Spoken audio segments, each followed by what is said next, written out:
Hola una vez más. Bueno, pues el día de hoy vamos a hablar sobre un nuevo tema que es la Biblia como un juego de teléfono descompuesto.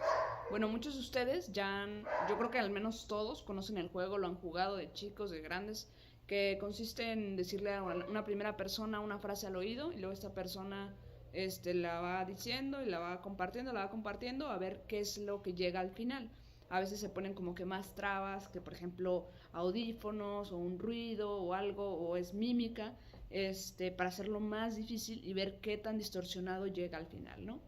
Entonces a veces las personas o nosotros mismos, sin necesidad de ayuda, nos podemos preguntar de que, bueno, ¿y qué tan confiable es la Biblia? Muchos dicen, bueno, ni se escribió en este idioma, ni es de este año, ni sabemos realmente cuántas personas intervinieron, porque la Biblia que está en mis manos, que está en español, en inglés, en francés, porque es real y mucha gente hasta aboga y dice, pues ni es confiable. Bueno, ¿cuál es la respuesta a esto? Para empezar, si nosotros, antes de nada más creer, que como en todos estos videos están invitados a investigar, a educarse por ustedes mismos en fuentes confiables, sabemos que la Biblia no solamente fue algo que se copió y se copió y se copió y se copió y puede estar súper diferente, ¿no?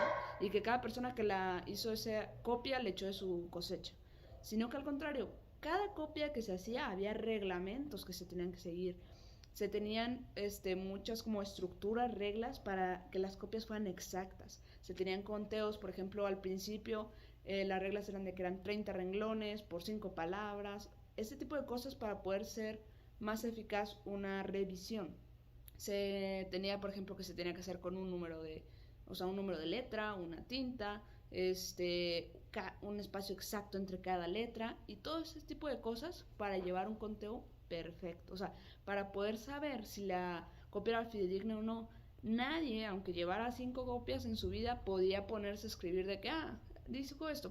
No, era letra por letra la que se copiaba para buscar que fuera totalmente tal cual copiado, que no variara nada, o sea, no puede ir una O en vez de una A, que se me atravesaron las letras o así.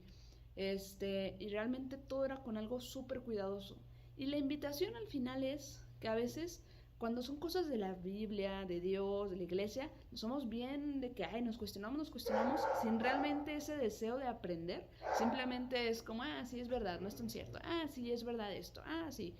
Pero, luego, por ejemplo, ¿por qué no nos cuestionamos lo demás? Que el chiste sí es cuestionarnos, pero también no llenarnos de cuestión y cuestión y cuestión sin resolver nada y simplemente para justificarnos el no seguir un camino.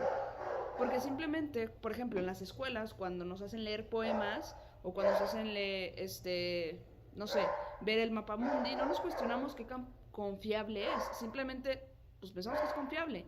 Y si realmente nosotros nos fuéramos a comparar, con otros libros, por ejemplo, por acá tengo la comparación de los años en los que se escribió, cuántas copias existen, cuándo se hizo la primera copia. Simplemente, por ejemplo, tenemos que un libro de Platón, las trilogías, se escribieron por el año 427 a 347 antes de Cristo y la primera copia, o sea, la copia más antigua que se hizo en el año 900 después de Cristo. O sea, la diferencia de años entre el original y la primera copia es de 1200 años y solamente hay 7 copias.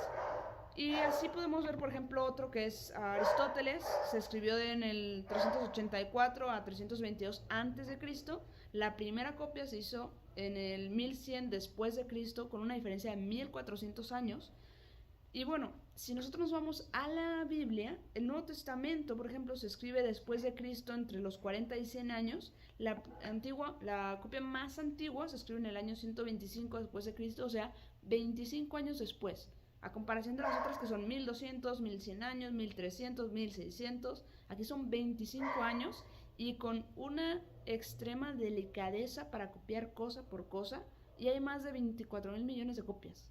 Entonces, al final también no es estarnos comparando con todo, todo, todo, pero una es que tengan la certeza de que cada letra, como ustedes saben, los fariseos, los judíos, todos esos así como son tan cuadrados para sus normas, ¿cómo no iban a ser cuadrados para hacer las primeras copias de lo que era palabra de Dios? Entonces, bueno, si tenías tú esta duda, para que ya no la tengas, no es un teléfono descompuesto, es todo, está totalmente medido.